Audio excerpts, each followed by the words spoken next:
السلام عليكم ورحمة الله. الحمد الحمد لله وصلى الله على نبينا محمد وعلى آله وصحبه أجمعين، أما بعد. أعوذ بالله من الشيطان الرجيم. بسم الله الرحمن الرحيم. അള്ളാഹു സുബ്ഹാനഹു വ തആലയുടെ തൗഫീഖ് കൊണ്ട് സൂറത്തു ബഖറയുടെ തഫ്സീറാണ് നമ്മൾ പഠിച്ചുകൊണ്ടിരിക്കുന്നത്, കേട്ടുകൊണ്ടിരിക്കുന്നത്. അപ്പോൾ അവിടെ നമ്മൾ കഴിഞ്ഞ ക്ലാസ്സിൽ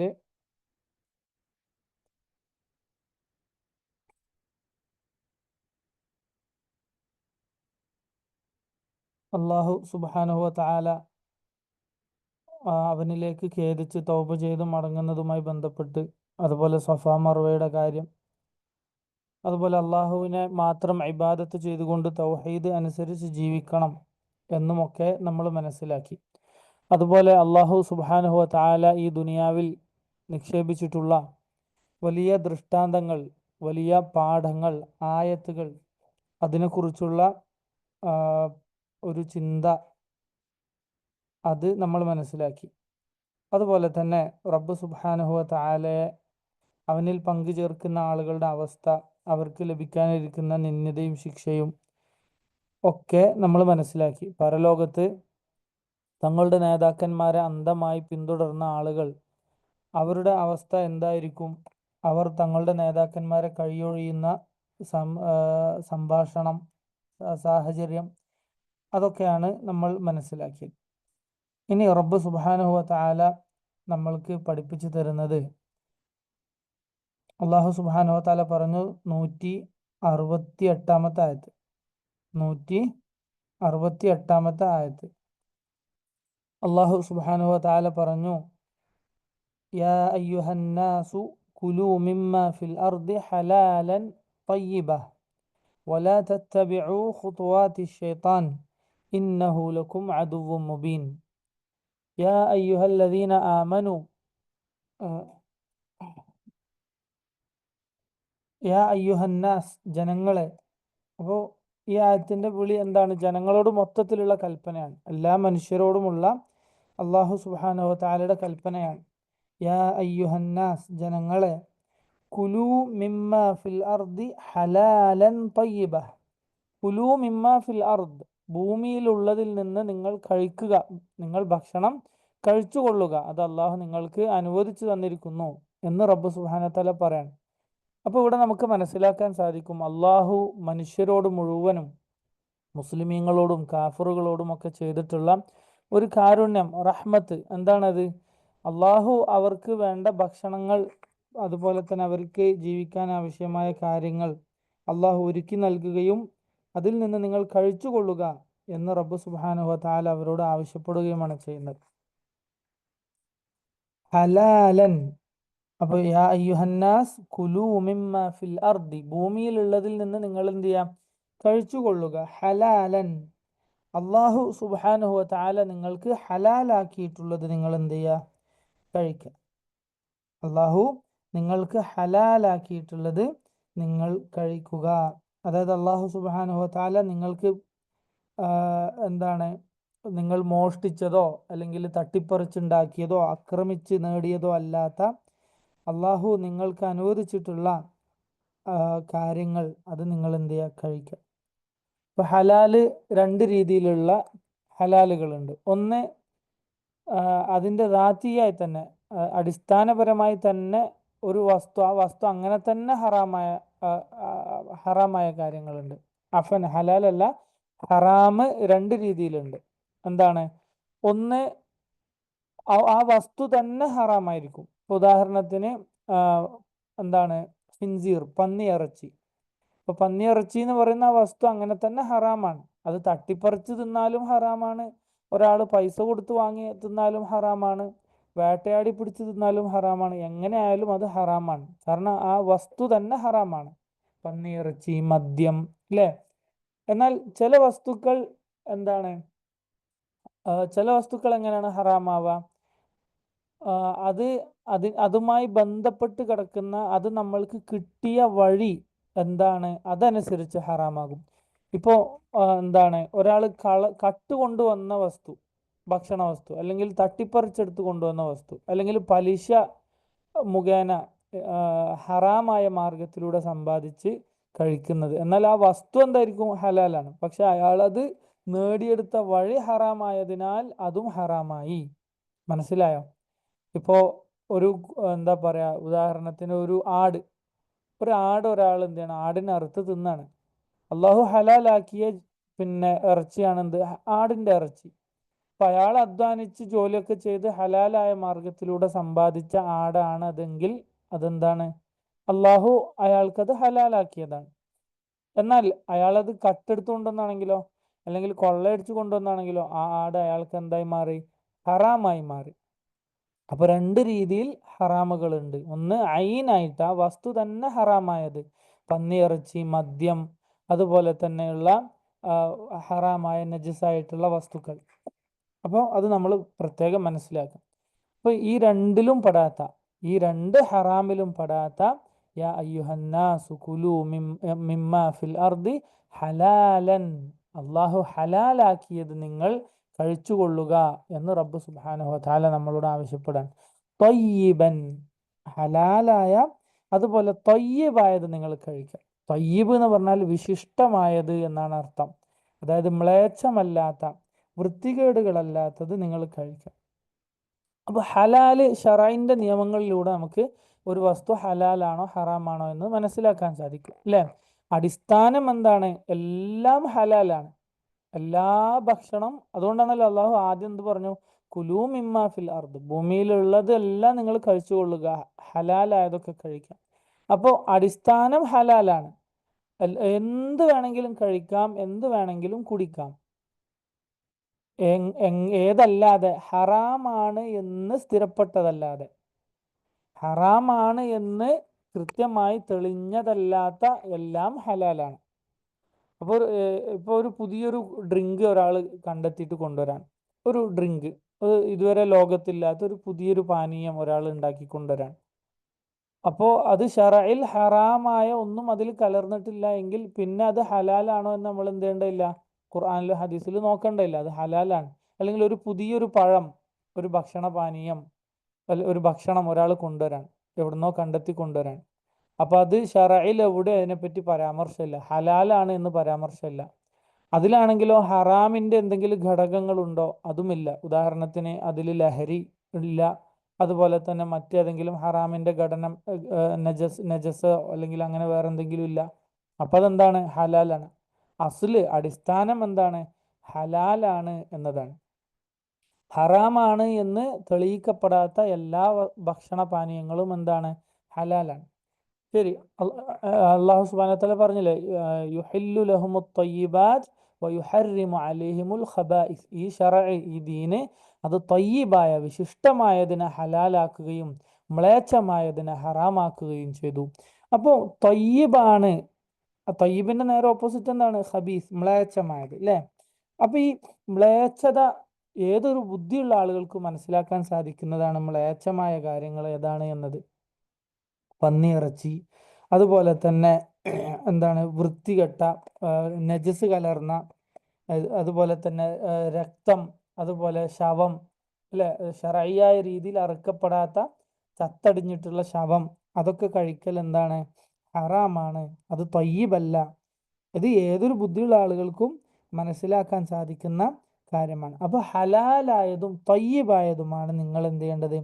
കഴിക്കേണ്ടത് എന്ന് റബ്ബ് സുബ്ഹാനഹു വ തആല നമ്മൾക്ക് പഠിപ്പിച്ചു തരാം.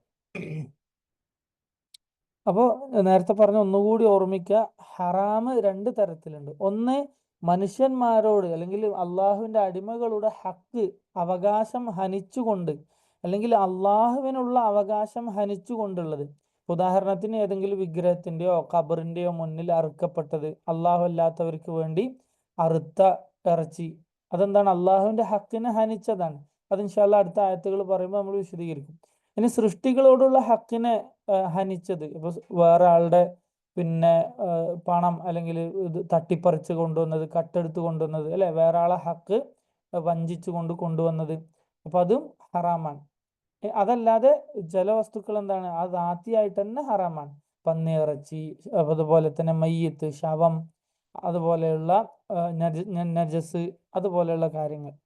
അപ്പോൾ അതൊക്കെ നിങ്ങൾ എന്ത് ചെയ്യുക, ഒഴിവാക്കുക എന്ന് റബ്ബ് സുബ്ഹാനഹു വ തആല നമ്മൾക്ക് പഠിപ്പിച്ചു തരാണ്, കൽപ്പിച്ചു തരാണ്. എന്തുകൊണ്ടാണ് ഇവിടെ ഇങ്ങനെ ഒരു സംഭവം? അള്ളാഹു സുബ്ഹാനഹു വ തആല അള്ളാഹുവിൻ്റെ കൽപ്പനകൾ അനുസരിച്ച് ജീവിക്കാനും ദീനിൽ അനുസരിച്ച് അതിന് കീഴൊതുങ്ങി ജീവിക്കാനും ഒക്കെ പറഞ്ഞ്, അതുപോലെ തന്നെ എന്താണ് ഈ സൂറത്ത് ബഖറയിൽ ഈ വിഷയങ്ങളൊക്കെ പറഞ്ഞിട്ട് അള്ളാഹു സുബ്ഹാനഹു വ തആല ഇങ്ങനെ ഒരു വാക്ക് പറയുന്നത് എന്താണ്? കാരണം ഹലാലായത് കഴിച്ചാൽ മാത്രമേ, ഹലാലായ അതുപോലെ തയ്യിബായ നല്ല മ്ലേച്ഛതയില്ലാത്ത വിശിഷ്ടമായത് കഴിക്കുന്ന ആളുകൾക്കാണ് അവരുടെ കൽബ് കൂടുതൽ തെളിമയാർന്നതും കൂടുതൽ നല്ലതുമായിരിക്കും. അവർ കൂടുതൽ എളുപ്പത്തിൽ അള്ളാഹുവിന് കീഴൊതുങ്ങുകയും സത്യസന്ധതയും അതുപോലെ തന്നെ നീതിയും പുലർത്തുന്ന, അതുപോലെ തന്നെ വൃത്തികേടുകളും മ്ലേച്ഛതകളും ഒക്കെ അവരുടെ ശരീരത്തിൽ കലരാത്ത ആളുകൾ അവർ കൂടുതൽ ദീനിലേക്ക് അടുക്കാനും അള്ളാഹുലേക്ക് കീഴൊതുങ്ങാനും ഒക്കെയുള്ള സാധ്യത കൂടുതലായതുകൊണ്ടാണ് റബ്ബ് സുബ്ഹാനഹു വ തആല ഇവിടെ അങ്ങനെ ഈ നിയമങ്ങൾ നമ്മൾക്ക് പഠിപ്പിച്ചു തരുന്നത്. എന്നിട്ട് അള്ളാഹു സുബ്ഹാനഹു വ തആല പറഞ്ഞു, വലാ തത്തബിഉ ഖുതുവാതി ശൈത്താൻ, വലാ തത്തബിഉ ഖുതുവാതി ശൈത്താൻ, നിങ്ങൾ പിശാചിന്റെ ശൈത്താനിന്റെ കാലടിപ്പാടുകൾ പിന്തുടരാൻ പാടില്ല.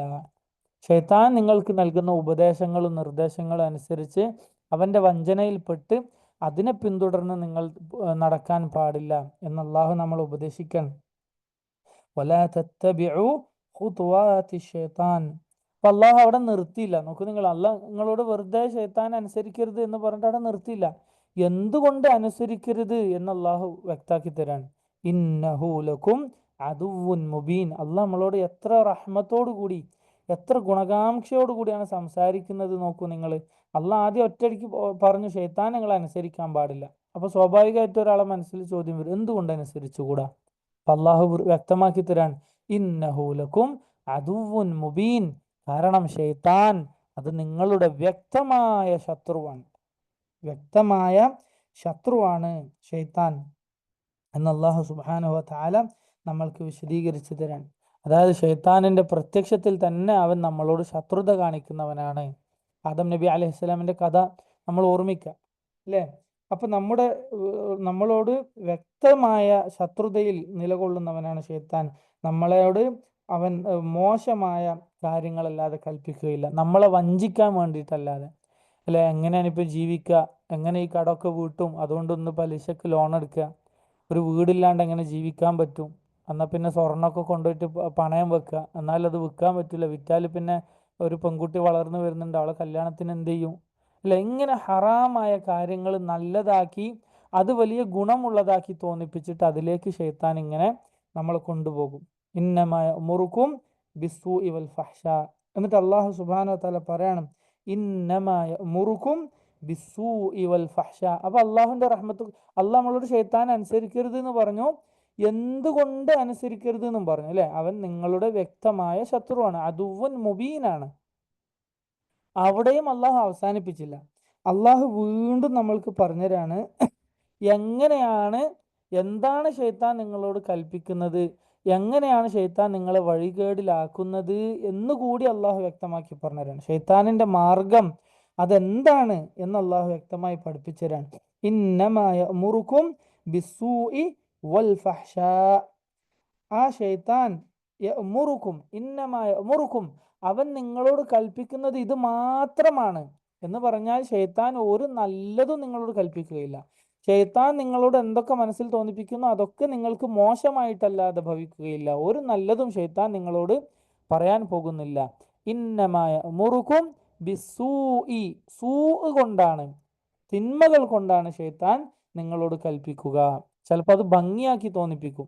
ആദം അലൈഹിസ്സലാമിനോട് സ്വർഗത്തിലെ പഴം കഴിക്കാൻ വേണ്ടി പറഞ്ഞപ്പോൾ ശൈത്താൻ എന്താ പറഞ്ഞത്? ഇത് നീ കഴിച്ചു കഴിഞ്ഞാൽ ആദമേ നിനക്ക് എന്താണ് കിട്ടാൻ പോകുന്നത്? നീ സ്വർഗത്തിൽ സ്ഥിരവാസിയായി മാറും, അല്ലെങ്കിൽ നീ ഒരു മലക്കുകളിൽ പെട്ടവനായി മാറും, അതുകൊണ്ട് കഴിച്ചോന്നാ പറഞ്ഞത്. അള്ളാഹു എന്താ പറഞ്ഞത്? ആ പഴം കഴിച്ചാൽ നീ വാലിമാകും, ഫാസിഖാകും എന്നാണ്. അപ്പൊ നോക്കൂ നിങ്ങൾ, ചീത്തയായ മോശം കാര്യങ്ങൾ നല്ലതാക്കി തോന്നിപ്പിച്ച്, നല്ല ഗുണമുള്ളതാക്കി തോന്നിപ്പിച്ച് ശൈത്താൻ നമ്മൾ അതിൽ കൊണ്ടുപോയി ചാടിക്കും. അതുകൊണ്ട് ഇന്നമായ മുറുക്കും ബിസ്സൂ, തിന്മകളെ കൊണ്ടാണ് ശൈത്താൻ നിങ്ങളോട് കൽപ്പിക്കുക. ശരിക്കും സൂ എന്ന് പറഞ്ഞാൽ ഒരു യസൂഉ ബിഹി അന്നാസ്, ജനങ്ങളെ അവരെ നിന്ദ്യരാക്കുന്ന, അവരെ അപമാനിതരാക്കുന്ന കാര്യങ്ങൾ, അതാണ് തിന്മ. അല്ലെ, തിന്മ ചെയ്തു കഴിഞ്ഞാൽ ഒന്നുകിൽ ദുനിയാവിൽ അല്ലെങ്കിൽ ആഖിറത്തിൽ അവർ നിന്ദ്യരായി, അപമാനിതരായി, അവർ കൂപ്പുകുത്തി പോകും. അതുകൊണ്ടാണ് സൂ എന്ന പേര് വന്നിട്ടുള്ളത്. അപ്പൊ ഇന്നമ യഅ്മുറുക്കും ബിസ്സൂഇ വൽ ഫഹ്ശാ, അതുപോലെ തന്നെ ഫാഹിഷത്തുകൾ കൊണ്ട്, മ്ലേച്ഛമായ വൃത്തികേടുകൾ, വ്യഭിചാരം, അതുപോലെ തന്നെ അതുപോലെയുള്ള വൃത്തികെട്ട തിന്മകൾ, ഏറ്റവും വലിയ ഫാഹിഷത്ത് തിന്മ, ഏറ്റവും വലിയ മ്ലേച്ഛത, അക്രമം, അതെന്താണ്? ഷിർക്കാണ്, അല്ലെ? അതുപോലെ തന്നെ വ്യഭിചാരം, തിന്മകൾ, സിന, അതുപോലെയുള്ള വലിയ വലിയ തിന്മകൾ, അത് ഉപയോഗിച്ചിട്ടാണ് ശൈത്താൻ നിങ്ങളോട് കൽപ്പിക്കുക എന്ന് റബ്ബ് സുബ്ഹാനഹു വ തആല നമ്മൾക്ക് പഠിപ്പിച്ചു തരാം. ഇന്നമ യഅ്മുറുക്കും ബിസ്സൂഇ വൽ ഫഹ്ശാ വഅൻ തഖൂലു അലല്ലാഹി മാ ലാ തഅലമൂൻ, വഅൻ തഖൂലു അലല്ലാഹി മാ ലാ തഅലമൂൻ. അതുപോലെ ശൈത്താൻ നിങ്ങളോട് കൽപ്പിക്കുന്ന മറ്റൊരു കാര്യം എന്താണ്? അള്ളാഹുവിൻ്റെ പേരിൽ അറിവില്ലാത്ത കാര്യങ്ങൾ നിങ്ങൾ സംസാരിക്കാൻ വേണ്ടിയിട്ടാണ്. അതെന്താ അങ്ങനെ പറഞ്ഞാൽ?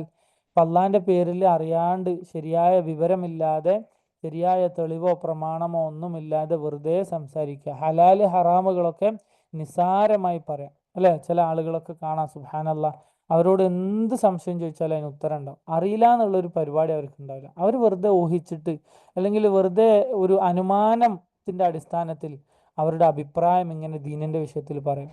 എനിക്ക് തോന്നുന്നത്, എൻ്റെ അഭിപ്രായത്തിൽ അത് ഹറാമാണ്, എനിക്ക് തോന്നുന്നത് അത് ഹലാലാണ്, അത് ഹലാലാണ് എന്നാണ് എൻ്റെ ഒരു അഭിപ്രായം. ഞാനൊന്ന് ആലോചിച്ച് നോക്കുമ്പോൾ, ഞാൻ ഇന്നലെ ഫുള്ള് ആലോചിച്ച് നോക്കി, അതെന്തായാലും ഹറാമാകാൻ സാധ്യതയില്ല. ഇങ്ങനെ ഊഹാപോഹങ്ങൾ വെച്ചിട്ട് തൻ്റെ ബുദ്ധിക്കനുസരിച്ച് അള്ളാഹുവിൻ്റെ ദീനിൽ കളവുകൾ കെട്ടിച്ചമച്ച് തോന്നിയതുപോലെ നിയമങ്ങൾ ഉണ്ടാക്കി പറയാം. അത് വലിയ ഗൗരവമുള്ള തെറ്റാണ്. അത് വലിയ ഗൗരവമുള്ള തെറ്റാണ്. അള്ളാഹു സുബ്ഹാനഹു വ തആല പറഞ്ഞു, പിന്നെ നിങ്ങൾ അള്ളാഹു ഹലാലാക്കിയത് ഹറാമാക്കാനോ അള്ളാഹു ഹറാമാക്കിയത് ഹലാലാക്കാനോ പാടില്ല. അതുപോലെ വലാ തഖൂലു ലിമാ തസിഫ് അൽസീനതുകുമുൽ കദിബ ഹാദാ ഹറാമുൻ വഹാദാ ഹലാൽ. നിങ്ങളുടെ നാവിന് തോന്നിയതനുസരിച്ച് ഇത് ഹറാമാണ്, ഇത് ഹലാലാണ് എന്നൊന്നും നിങ്ങൾ പറയാൻ പാടില്ല. അതിൻ്റെ പരിണിതഫലം എന്താണ്? നിങ്ങൾ അത് ചെയ്യുന്നതിലൂടെ നിങ്ങൾ എന്താണ് ചെയ്യുന്നത്? അള്ളാഹുവിൻ്റെ പേരിൽ ഇല്ലാത്തത് കെട്ടിച്ചമച്ച് പറയുകയാണ് ചെയ്യുന്നത്. അത് ഇസ്ലാമിൽ നിന്ന് തന്നെ ഒരാൾ പുറത്തു പോകാൻ മാത്രം വലിയ ഗുരുതരമായ തെറ്റാണ്, വലിയ കടുത്ത തെറ്റാണത്. അള്ളാഹുവിൻ്റെ പേരിൽ ഹറാമ് കെട്ടിച്ചമച്ച് അള്ളാഹുവിൻ്റെ പേരിൽ തോന്നിയത് പറയാന്നുള്ളത്. അപ്പോൾ അല്ലാഹു സുബ്ഹാനഹു വ തആല പറഞ്ഞു, വലാ തഖൂലു ലിമാ തസിഫ് വഅൻ തഖൂലു ലിമാ തസിഫ് വഅൻ തഖൂലു അലല്ലാഹി മാ ലാ തഅലമൂൻ. നിങ്ങൾക്ക് അറിവില്ലാത്ത കാര്യം അള്ളാഹിൻ്റെ പേരിൽ കെട്ടിച്ചമച്ച് പറയാൻ ശൈത്താൻ നിങ്ങളെ ഉപദേശിക്കുന്നു. ഈ ഒരു കാര്യം, അള്ളാഹുവിൻ്റെ പേരിൽ പിന്നെ ഇല്ലാത്തത്, അറിവില്ലാത്തത് കെട്ടിച്ചമച്ച് പറയുന്ന രണ്ട് വിഭാഗമാണ് ഉള്ളത്. ഒന്ന് മുശ്രിക്കുകൾ, അള്ളാഹുവിൽ പങ്കു ചേർക്കുന്ന ആളുകൾ. എന്താണ്? അള്ളാഹുവിനൊരു പങ്കാളിയുണ്ട്, അല്ലെങ്കിൽ അള്ളാഹിനോടും ചോദിക്കുക, പടപ്പുകളോടും ചോദിക്കുക, അള്ളാഹുവെ അസുഖം വന്നാൽ അല്ലെങ്കിൽ എന്തെങ്കിലും പ്രതിസന്ധികൾ വന്നാൽ അള്ളാഹിനെയും വിളിക്കാം, പടപ്പുകളെയും വിളിക്കാം, കല്ലിനെയും വിളിക്കാം, മരത്തിനെയും വിളിക്കാം, ഔലിയാക്കന്മാരെയും അമ്പിയാക്കളൊക്കെ വിളിക്കാം. ഇങ്ങനെ അറിവില്ലാതെ അള്ളാഹുവിൻ്റെ പേരിൽ, അള്ളാഹുവിൽ പങ്കു ചേർക്കുന്ന, അള്ളാഹുവിൻ്റെ പേരിൽ ഇല്ലാത്തത് പറയുന്ന ആളുകൾ. അതുപോലെ അള്ളാഹുവിൻ്റെ ഈസാ നബി അള്ളാഹിൻ്റെ മകനാണ്, അല്ലേ? അള്ളാഹു കാത്തു രക്ഷിക്കുമാറാകട്ടെ. അള്ളാഹുവിൻ്റെ പേരിൽ അറിവില്ലാത്ത കാര്യങ്ങൾ കെട്ടിച്ചമച്ച് പറഞ്ഞുകൊണ്ട് അവനിൽ പങ്കു ചേർക്കുന്ന, ശിർക്ക് വെക്കുന്ന ആളുകൾ. മനസ്സിലായില്ലേ? അങ്ങനെയുള്ള ആളുകൾ. രണ്ടാമത്തതോ ഒന്ന് മുശ്രിക്കുകൾ, ശിർക്ക് ചെയ്യുന്ന ആളുകൾ. രണ്ടാമത്തെ വിഭാഗമോ ബിദ്അത്തിന്റെ ആളുകൾ, ദീനിൽ പുതിയ കാര്യങ്ങൾ കെട്ടിച്ചമച്ചുണ്ടാക്കുന്ന ആളുകൾ. ഇന്ന സ്വലാത്ത് അല്ലെങ്കിൽ ഇന്നൊരു ഇബാദത്ത് ഇത്ര പ്രാവശ്യം ചെയ്താൽ നിനക്ക് അള്ളാഹു എന്താക്കി തരും, നിന്റെ അസുഖം മാറ്റിത്തരും. വീട്ടിലുള്ള ഉറുമ്പ് പോകാൻ വേണ്ടിയിട്ട് പിന്നെ ഈ സൂറത്ത് യൂസുഫിൽ ഇത്രാമത്തെ ആയത്ത് 999 പ്രാവശ്യം പാരായണം ചെയ്താൽ മതി. അല്ലെങ്കിൽ എന്താ പറയുക, ഇങ്ങനെ എന്തെങ്കിലും പ്രത്യേകം ഇബാദത്തുകൾ നിശ്ചയിച്ചു കൊടുക്കുക. ദീനിലില്ലാത്ത, അള്ളാഹു അവൻ്റെ റസൂൽ സല്ലല്ലാഹു അലൈഹി വസല്ലം പഠിപ്പിച്ചിട്ടില്ലാത്ത, സഹാബത്ത് പഠിപ്പിച്ചിട്ടില്ലാത്ത, അതുപോലെ മുൻഗാമികളായ ഉലമാക്കൾ പണ്ഡിതന്മാരൊന്നും പറഞ്ഞിട്ടില്ലാത്ത പുതിയ പുതിയ ഇബാദത്തുകളും രീതികളും ഒക്കെ ദീനിൽ കടത്തിക്കൂട്ടുക. അപ്പോൾ അവൻ എന്താണ് യഥാർത്ഥത്തിൽ ചെയ്യുന്നത്? അള്ളാഹുവിന്റെ പേരിൽ കളവ് പറയാനല്ലേ ചെയ്യണത് അല്ലേ? ഇത് അള്ളാഹ്ക്ക് ഇഷ്ടമുള്ളത് കൊണ്ട്, ഇത് അള്ളാഹ്ക്ക് ഇഷ്ടമുള്ളതാണ്. ഒരു പുതിയ സ്വലാത്ത് ഉണ്ടാക്കിയിട്ട് ഈ സ്വലാത്ത് ചൊല്ലിക്കഴിഞ്ഞാൽ നിങ്ങൾക്ക് പിന്നെ ഒരു എന്തെങ്കിലും ഇന്ന ഗുണം കിട്ടും, നിങ്ങൾക്ക് അർശിന്റെ തണൽ കിട്ടും. ആ സ്വലാത്ത് റസൂലുള്ളാഹി പഠിപ്പിച്ചായിരിക്കൂല, സഹാബിമാരും പഠിപ്പിച്ചിട്ടുണ്ടാവില്ല, ആരും പഠിപ്പിച്ചിട്ടുണ്ടാവില്ല. ഇയാൾ എഴുതി ഉണ്ടാക്കിയതായിരിക്കും, അല്ലെങ്കിൽ പിൽക്കാലത്ത് ആരെങ്കിലും എഴുതി ഉണ്ടാക്കിയ 4 വരി കവിതയായിരിക്കും. ഈ കവിത നിങ്ങൾ ഇത്ര പ്രാവശ്യം ചൊല്ലിയാൽ നിങ്ങൾക്ക് അർശിന്റെ തണൽ കിട്ടും. ശരിക്കും അർശിന്റെ തണൽ കിട്ടേണ്ട കാര്യങ്ങൾ, അമലുകൾ ഏതാണ്? നബി സല്ലല്ലാഹു അലൈഹി വസല്ലം കൃത്യമായി പറഞ്ഞു തന്നിട്ടുണ്ട്. അപ്പൊ നമ്മൾ പുതിയതൊന്നും ഉണ്ടാക്കി പറയാൻ പറ്റൂല. അത് അള്ളാഹുവിന്റെ പേരിൽ ഇല്ലാത്തത് കെട്ടിച്ചമച്ച് പറയലാണ്. മനസ്സിലായില്ലേ? അപ്പൊ അങ്ങനെ ബിദ്അത്തുകൾ, ദീനിൽ പുതിയ പുതിയ കാര്യങ്ങൾ കടത്തിക്കൂട്ടുന്നവരും ചെയ്യുന്ന തിന്മ എന്താണ്? യഥാർത്ഥത്തിൽ അള്ളാഹുവിന്റെ പേരിൽ ഇല്ലാത്തത് കെട്ടിച്ചമച്ച് പറയുന്നവരാണ്. അപ്പൊ ബിദ്അത്തുകാർക്കും ശിർക്ക് ചെയ്യുന്ന ആളുകൾക്കുമുള്ള മറുപടി, അവർക്കുള്ള താക്കീത് ഈ ആയത്തിലുണ്ട്. അവർ ശൈത്താനിന്റെ വഴിയിലാണ് സഞ്ചരിക്കുന്നത് എന്ന ഓർമ്മപ്പെടുത്തൽ ഈ വഴിയിലുണ്ട്, ഈ ആയത്തിലുണ്ട്. അതുകൊണ്ടാണ് അള്ളാഹു സുബ്ഹാനഹു വ തആല പറഞ്ഞത് വഅൻ തഖൂലു അലല്ലാഹി മാ ലാ തഅലമൂൻ. അള്ളാഹുവിന്റെ പേരിൽ അറിവില്ലാതെ സംസാരിക്കരുത്. നിങ്ങൾ ദീനിന്റെ കാര്യത്തിൽ എന്തെങ്കിലും ഒന്ന് പറയുന്നുണ്ടോ, അതിന് കൃത്യമായ അറിവ് ഉണ്ടാകണം. വളരെ ശ്രദ്ധിക്കുക. പ്രത്യേകിച്ച് സോഷ്യൽ മീഡിയയും വാട്സാപ്പും ഒക്കെ വന്നപ്പോൾ ആളുകൾ ഇങ്ങനെ സംശയമൊക്കെ ചോദിക്കും. കുറച്ചൊരു ദീനീ രംഗത്ത് സജീവമായി തുടങ്ങിയാൽ, അല്ലെങ്കിൽ കുറച്ചൊന്നൊരു നിക്കാബൊക്കെ ഇട്ട്, അല്ലെങ്കിൽ കുറച്ച് ദർശനമൊക്കെ പോയി തുടങ്ങിയാൽ ആൾക്കാർ, കുടുംബക്കാരും കൂട്ടുകാരൊക്കെ പല സംശയങ്ങളായിട്ട് നമ്മളെടുത്ത് വരും. അപ്പം നമ്മളിങ്ങനെ വെറുതെ കൃത്യമായി അന്വേഷിക്കാതെ ഗ്രൂപ്പുകളിലും ഫാമിലി ഗ്രൂപ്പിലും അല്ലെങ്കിൽ അത്തരത്തിലുള്ള ദീന് പഠിക്കുന്ന ഗ്രൂപ്പുകളിലൊക്കെ വെറുതെ എന്ത് ചെയ്യരുത്, കൃത്യമായ അറിവില്ലാതെ സംസാരിക്കരുത്. മറിച്ച് ശരിയായി പഠിച്ച് മനസ്സിലാക്കിയിട്ടാണ് നമ്മൾ സംസാരിക്കേണ്ടത്. അതുകൊണ്ടാണല്ലോ ഇമാം ബുഖാരി പിന്നെ സ്വഹീഹ് ബുഖാരിയിൽ ഒരു അധ്യായം തന്നെ കൊടുത്തത്. എന്താണ്? അൽ ഇൽമു ഖബ്ലൽ ഖൗലി വൽ അമൽ. ദീനിന്റെ വിഷയത്തിൽ നിങ്ങൾ ഒരു കാര്യം സംസാരിക്കുകയോ പ്രവർത്തിക്കുകയോ ചെയ്യുന്നതിന് മുമ്പ് കൃത്യമായ അറിവ് നിങ്ങൾക്കുണ്ടായി തീരണം എന്ന് പഠിപ്പിക്കുന്ന അധ്യായം. കണ്ടോ? അറിവില്ലാതെ സംസാരിക്കുക എന്നുള്ളത് ശൈത്താനിന്റെ വഴിയാണ്. മനസ്സിലായോ? ഉമർ ഇബ്നു ഖത്താബ് റളിയല്ലാഹു അൻഹു പറഞ്ഞു, ഇയ്യാകും അസ്ഹാബർ റഈ. ദീനിന്റെ കാര്യത്തിൽ സ്വന്തം അഭിപ്രായം പറയുന്ന ആളുകളെ നിങ്ങൾ സൂക്ഷിക്കുക. കണ്ടോ? സ്വന്തമായിട്ട് എൻ്റെ അഭിപ്രായം, എനിക്ക് തോന്നുന്നത്, അല്ലെങ്കിൽ ഊഹിച്ചിട്ട് പറയാം, അങ്ങനെ പറയാൻ പാടില്ല.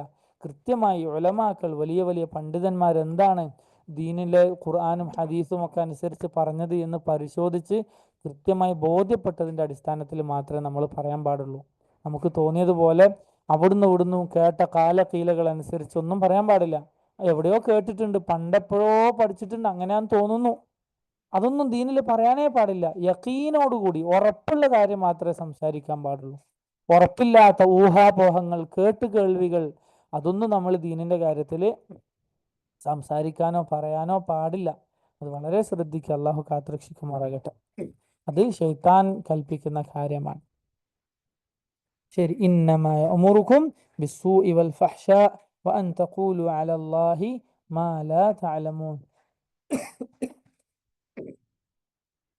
അതുപോലെ അല്ലാഹു സുബ്ഹാനഹു വ തആല പറഞ്ഞു, വഇദാ ഖീല ലഹും ഇത്തബിഉ മാ അൻസലല്ലാഹ് ഖാലൂ ബൽ നത്തബിഉ മാ അൽഫൈനാ അലൈഹി ആബാഅനാ. അവലോ, അല്ലാഹു പറയാണ് വഇദാ ഖീല ലഹും.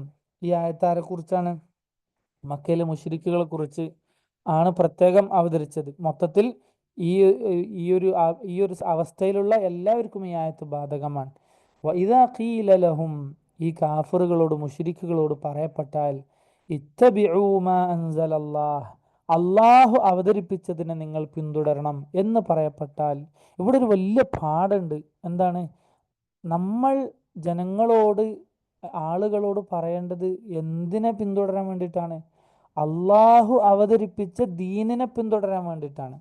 അല്ലാതെ ഏതെങ്കിലും ഭൗതികമായ സംവിധാനത്തെയോ വ്യക്തികളെയോ, ജീവിച്ചിരിക്കുന്ന ഏതെങ്കിലും വലിയ വലിയ ആളുകളെന്ന് നമ്മൾ വിചാരിക്കുന്ന വ്യക്തികളെയോ പ്രസ്ഥാനങ്ങളെയോ അല്ലെങ്കിൽ മറ്റേതെങ്കിലും ഭൗതിക സംവിധാനങ്ങളെയോ പിന്തുടരാൻ അല്ല നമ്മൾ ജനങ്ങളെ ക്ഷണിക്കേണ്ടത്.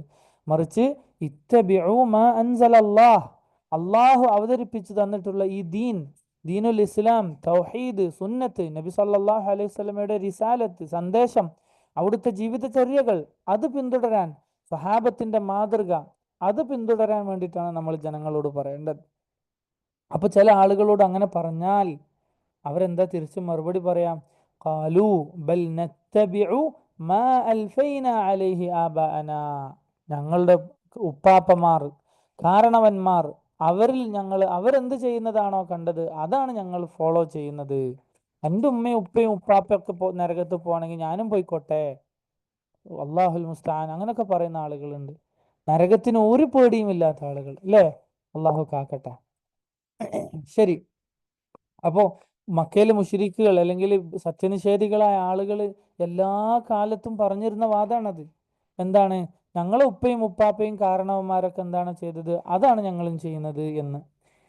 അപ്പൊ അള്ളാഹു സുബ്ഹാനഹു വ തആല തിരിച്ചു ചോദിക്കാണ്, അവലൗ കാന ആബാഉഹും ലാ യഅഖിലൂന ഷൈആ, അവലൗ കാന ആബാഉഹും ലാ യഅഖിലൂന ഷൈആ, അവരുടെ പിതാക്കന്മാർ തങ്ങളുടെ ദീൻ വ്യക്തമായി പഠിച്ച് മനസ്സിലാക്കിയിട്ടില്ല എങ്കിലും അവരനുസരിക്കുന്നാണോ നിങ്ങൾ പറയുന്നത്? ദീന് കൃത്യമായി പഠിച്ച് മനസ്സിലാക്കാത്ത വഴികേടിൽ തന്നെ തുടർന്നത് ആണെങ്കിലും, അല്ലെ, നരകത്തിൽ പോവാണെങ്കിൽ ഞാനും പോയിക്കോട്ടെ, എൻ്റെ ഉപ്പ നരകത്തിലാണ്, പിന്നെ ഞാനും നരകത്തിൽ തന്നെ, എൻ്റെ ഉപ്പാപ്പക്ക് കിട്ടാത്ത സ്വർഗം എനിക്ക് വേണ്ട. അല്ലാഹുൽ മുസ്തആൻ. അങ്ങനെ പറയാം, എത്ര ഗൗരവമുള്ള വാദമാണ്, അല്ലേ? അള്ളാഹു കാക്കട്ടെ. അപ്പോ ഞങ്ങളെ ഉപ്പയും ഉപ്പാപ്പയൊക്കെ എന്താണോ പറയുന്നത് അതനുസരിച്ച് അതുപോലെ അതിൻ്റെ അപ്പുറത്തും ഇപ്പുറത്തില്ല. ഒരുപാട് ആളുകളിൽ നിന്ന് വരുന്ന വാക്കാണിത്, അല്ലേ? എൻ്റെ ഉമ്മ എങ്ങനെയാണ് നിസ്കരിക്കാൻ പഠിപ്പിച്ചത്, ഖലാസ്. നബി സല്ലല്ലാഹു അലൈഹി വസല്ലം ഇങ്ങനെ പഠിപ്പിച്ചു, അല്ലെങ്കിൽ നബി സല്ലല്ലാഹു അലൈഹി വസല്ലമിന്റെ ഹദീസ് ഇങ്ങനെയാണ്, അള്ളാഹു ഇങ്ങനെയാണ് പറയുന്നത്, സഹാബത്ത് ഇങ്ങനെ അതൊന്നുമില്ല. ഞാൻ പണ്ട് ചെറുപ്പത്തിൽ മദ്രസ പഠിച്ചത് ഇങ്ങനെയാണ്. എൻ്റെ അത് ചെറുപ്പത്തിൽ പിന്നെ 6-ാം വയസ്സിലോ 7-ാം വയസ്സിലൊക്കെ പഠിച്ച കാര്യമായിരിക്കും പറയുന്നത്. അത് ചിലപ്പോൾ ഉസ്താദ് പറഞ്ഞത് വേറെ ആയിരിക്കും, നമ്മൾ ചെറുപ്പത്തിൽ കേട്ട് മനസ്സിലാക്കിയത് വേറെ ആയിരിക്കും, അല്ലേ? എന്തൊക്കെ അബദ്ധങ്ങൾ പറ്റാൻ സാധ്യതയുണ്ട്. എന്നാലും പറയും, ഞാൻ പണ്ടേ മദ്രസയിൽ പഠിച്ചത് ഇതാണ്, അതിൻ്റെ അപ്പുറത്തും ഇപ്പുറത്തും പോകാൻ ഞാൻ റെഡിയല്ല, എൻ്റെ ഉമ്മയും ഉപ്പയൊക്കെ ഇതാണ് എന്നെ പഠിപ്പിച്ചത്. അതുകൊണ്ട് ഇങ്ങനെയുള്ള വൈകാരികതകൾ പറഞ്ഞിട്ട് ശൈത്താൻ നമ്മൾ എന്ത് ചെയ്യും? തെറ്റിച്ച് കളയും. അത് വളരെ ശ്രദ്ധിക്കും. അതുപോലെ പറയും, പിന്നെ ഞാൻ ഇതനുസരിച്ച് കഴിഞ്ഞാൽ എൻ്റെ ഉപ്പയും ഒക്കെ നരകത്തിലാണോ, അല്ലേ ചോദ്യം? യഥാർത്ഥത്തിൽ ശൈത്താൻ നമ്മളെ മനസ്സിൽ ഉണ്ടാക്കുന്നതാണ്. തിൽക ഉമ്മത്തുൻ ഖദ് ഖലത്, അവർ കഴിഞ്ഞുപോയി, അവരുടെ കാലം കഴിഞ്ഞുപോയി, അവരുടെ കാര്യത്തിൽ അള്ളാഹു തീരുമാനമെടുക്കും. അത് നമ്മൾ ചിന്തിച്ച് വേവലാതിപ്പെടേണ്ട, നമ്മളെ കാര്യമാണ് നമ്മൾ ചിന്തിക്കേണ്ടത്. നമ്മുടെ ഖബറിലും നമ്മൾ പരലോകത്ത് നമ്മളെ അള്ളാഹു വിചാരണ ചെയ്യുമ്പോഴൊന്നും നമ്മുടെ ഉപ്പയമ്മയും കൂടെ ഉണ്ടാവില്ല, നമ്മുടെ ഉസ്താദ് കൂടെ ഉണ്ടാവില്ല, നമ്മൾ ഒറ്റക്കായിരിക്കും. അപ്പൊ നമ്മൾ നമ്മുടെ തടി രക്ഷപ്പെടുത്താൻ വേണ്ടി ദീന് പഠിക്കുകയും മനസ്സിലാക്കുകയും ചെയ്യണം. അത് നമ്മുടെ ഓരോ വ്യക്തിയുടെയും ബാധ്യതയാണ്. അതുകൊണ്ടാണ് നബി സല്ലല്ലാഹു അലൈഹി വസല്ലം പറഞ്ഞത് എന്ത്? ത്വലബുൽ ഇൽമി ഫരീദത്തുൻ അലാ കുല്ലി മുസ്ലിം, ദീനിന്റെ അടിസ്ഥാന കാര്യങ്ങൾ പഠിക്കുക എന്നത് ഓരോ മുസ്ലിമിനും നിർബന്ധ ബാധ്യതയായിട്ടുള്ള കാര്യമാണ്. അല്ലാതെ എൻ്റെ ഉമ്മയിപ്പൊക്കെ പഠിച്ച് മനസ്സിലാക്കി എനിക്ക് പറഞ്ഞു തന്നു, ഖലാസ്, അതിൻ്റെ അപ്പുറത്ത് ഞാൻ ഇനി പഠിക്കുന്നുമില്ല, മനസ്സിലാക്കുന്നുമില്ല, എനിക്കൊന്നും കേൾക്കും വേണ്ട എന്ന് പറയുന്നത് വളരെ ഗുരുതരമായ പിഴവാണ്. ഖാലൂ ബൽ നത്തബിഉ മാ അൽഫൈനാ അലൈഹി ആബാഅനാ. അപ്പോൾ അള്ളാഹ് തിരിച്ചു കൊടുക്കുന്ന മറുപടി എന്താണ്? അവലൗ കാന ആബാഉഹും ലാ യഅഖിലൂന ഷൈആ, അവരുടെ മാതാപിതാക്കൾ, അവരുടെ പൂർവികന്മാർ അവർ ഒന്നും മനസ്സിലാക്കാത്ത ചിന്തിക്കാത്ത ആളുകളാണെങ്കിലും അവരവരെ പിന്തുടരുകയാണോ?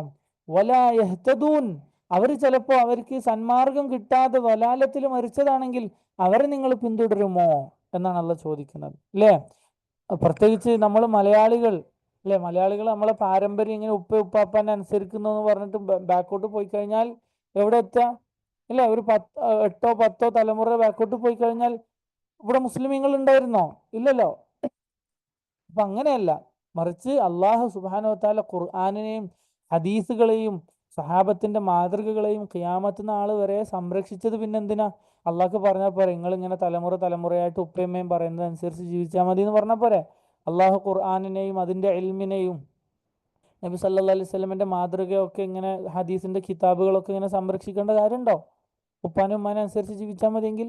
അപ്പം അങ്ങനെയല്ല, ഓരോരുത്തരും തങ്ങളുടെ ദീന് പഠിച്ച് മനസ്സിലാക്കി അതനുസരിച്ച് ജീവിക്കുകയാണ് ചെയ്യേണ്ടത്.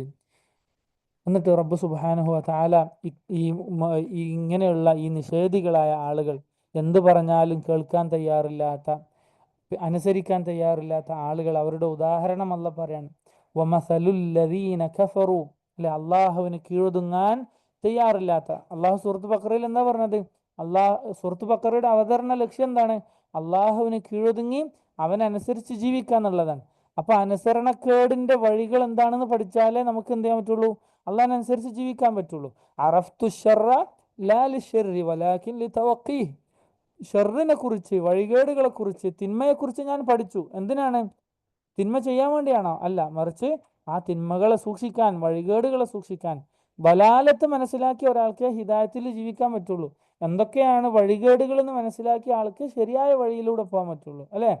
തെറ്റായ വഴികൾ ഏതൊക്കെയാണ് എന്നൊരാൾക്ക് കൃത്യമായ ബോധ്യമുണ്ട് എങ്കിൽ അയാൾക്ക് ശരിയായ വഴിയിലൂടെ അതിവേഗം സഞ്ചരിക്കാൻ പറ്റും. അല്ലാതെ ഒരാൾ ഇങ്ങനെ കൺഫ്യൂഷനായി നിൽക്കുകയാണ്, ഈ വഴിയാണോ ശരി, ഇതാണോ ശരി, വലത്തോട്ട് പോയാലാണോ ശരി, ഇടത്തോട്ട് പോയാലാണോ ശരി, അതോ നേരെ പോയിട്ട് യൂ ടേൺ അടിച്ചിട്ട് വരണോ, ഏതാണ് ശരി, ഒക്കെ കൺഫ്യൂഷനായ ഒരാളാണെങ്കിലോ അയാൾ ഒരിക്കലും ശരിയായ വഴിയിലെത്തുകയില്ല. അപ്പോൾ നമ്മൾ കൃത്യമായി ആലോചിച്ച് മനസ്സിലാക്കുക. യാ മസലുല്ലദീന കഫറു, ഈ നിഷേധികളുടെ ഉദാഹരണം, കമസലില്ലദീ യൻഇഖു ബിമാ ലാ യസ്മഉ ഇല്ലാ ദുആഅൻ വനിദാഅ. ഈ ഇടയന്മാർ, ആട്ടിടയന്മാർ, നാൽക്കാലികളെ മേച്ചു നടക്കുന്ന ഇടയന്മാർ അവരുടെ ആടുകളെയും നാൽക്കാലികളെയും വിളിക്കുന്നത് പോലെ ഉള്ള അവസ്ഥ. അപ്പൊ നാൽക്കാലികൾക്കുള്ള അവസ്ഥയാണ് ഇവർക്കുള്ളത്. ഒരാട്ടിടയന് ആടിനോട് ഇങ്ങനെ പലതും സംസാരിക്കും, അല്ലെ? ഇവിടെ വാ ആടെ, പിന്നെ ചില ആട്ടിടയന്മാർ പല വർത്താനം ആടുകളോട് അല്ലെങ്കിൽ മൃഗങ്ങളോട് പറയും. ഇതൊക്കെ ഈ ആടുകൾക്ക് മനസ്സിലാകോ, അല്ലെങ്കിൽ ഈ ജീവികൾക്ക് മനസ്സിലാകോ? ഇല്ല. അതൊരു കേവല ശബ്ദമായി അവർക്ക് ഇങ്ങനെ കേൾക്കും. അവരുടെ ഹൃദയത്തിലേക്ക്, ഈ ജന്തുക്കളുടെ മനസ്സിലേക്ക്, ഹൃദയത്തിലേക്ക് അത് ഇറങ്ങുകയില്ല. അതുപോലെയുള്ള അവസ്ഥയാണ് ഇവർക്ക്. അവരിങ്ങനെ ഹക്കിന്റെ ശബ്ദം, ഖുർആനിന്റെയും ഹദീസിന്റെയും ഹിദായത്തിന്റെയും ശബ്ദം ഇങ്ങനെ കേൾക്കുന്നു എന്നല്ലാതെ അവരുടെ ഹൃദയത്തിലേക്ക് അത് ഇറങ്ങിച്ചെല്ലുന്നില്ല. അവരതിനെക്കുറിച്ച് ആലോചിച്ച് മനസ്സിലാക്കുന്നില്ല. അതാണ് കാഫിറുകളുടെ ഉദാഹരണം എന്നുള്ള പറയാം. സുമ്മുൻ ബുക്മുൻ ഉമ്യുൻ ഫഹും ലാ യഅഖിലൂൻ. സുമ്മുൻ ബുക്മുൻ ഉമ്യുൻ, അവരെന്താണ്? സുമ്മാണ്, അവര് ഒന്നും കേൾക്കാത്ത ആളുകളാണ്. ബുക്മുൻ, സംസാരിക്കാൻ പറ്റാത്ത. ഉമ്യുൻ, കണ്ണു കാണാത്ത ആളുകളാണ്. ഫഹും ലാ യഅഖിലൂൻ, അവർ കാര്യങ്ങൾ ചിന്തിച്ച് മനസ്സിലാക്കുന്നില്ല എന്ന് റബ്ബ് സുബ്ഹാനഹു വ തആല നമ്മളോട് പഠിപ്പിച്ചു തരാണ്. അപ്പോൾ ചിന്തിക്കാത്ത കാര്യങ്ങൾ, ദീന് കേട്ട് മനസ്സിലാക്കാത്ത, അതുപോലെ തന്നെ കണ്ട് മനസ്സിലാക്കാത്ത, അള്ളാഹുവിൻ്റെ ദൃഷ്ടാന്തങ്ങളും ആയത്തുകളും ഒക്കെ കണ്ട് ആലോചിച്ച് മനസ്സിലാക്കാത്ത ആളുകൾ, അവരുടെ അവസ്ഥ വളരെ മോശമാണ്, പരിതാപകരമാണ്. അത് കാഫിറുകളുടെ സ്വഭാവമാണ് എന്ന് അള്ളാഹു സുബ്ഹാനഹു വ തആല നമുക്ക് പഠിപ്പിച്ചു തരാൻ. അള്ളാഹു അത്തരം മോശമായ അവസ്ഥകളിൽ നിന്ന് നമ്മളെ കാത്തുരക്ഷിക്കുമാറാകട്ടെ.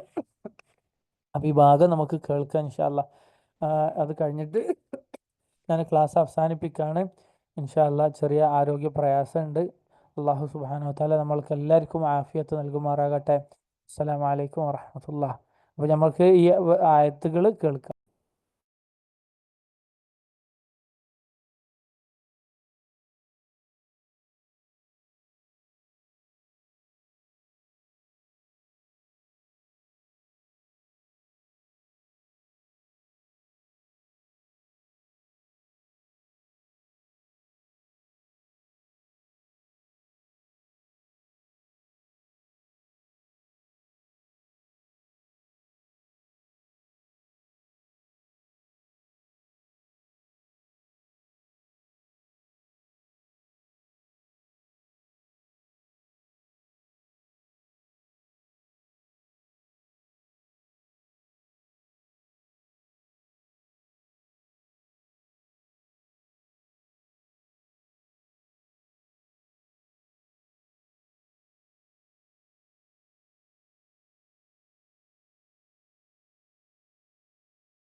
ولنبلوننا لله وإنا حج البيت أو اعتمر بأولئك يلعنهم الله ويلعنهم اللاعنون إلا الذين تابوا فيها في البحر بما ينفع السحاب المسخر بين السماء يرى الذين ظلموا كرة فنتبرأ منهم كما تبرأوا منا كذلك يريهم الله أعمالهم حسرات عليهم وما هم بخارجين من النار يا أيها الناس كلوا مما في الأرض حلالا طيبا ولا تتبعوا خطوات الشيطان إنه لكم عدو مبين إنما يأمركم بالسوء والفحشاء وأن تقولوا على الله ما لا تعلمون وإذا قيل لهم اتبعوا ما أنزل الله قالوا بل نتبع ما ألفينا عليه آباءنا أولو كان آباؤهم لا يعقلون شيئا ولا يهتدون ومثل الذين كفروا كمثل الذي ينعق بما لا يسمع إلا دعاء ونداء صم بكم عمي فهم لا يعقلون يا أيها الذين آمنوا كلوا من طيبات ما رزقناكم واشكروا لله إن كنتم إياه تعبدون. إن شاء الله أقول قولي هذا وأستغفر الله لي ولكم فاستغفروه إنه هو الغفور الرحيم. السلام عليكم ورحمة الله وبركاته.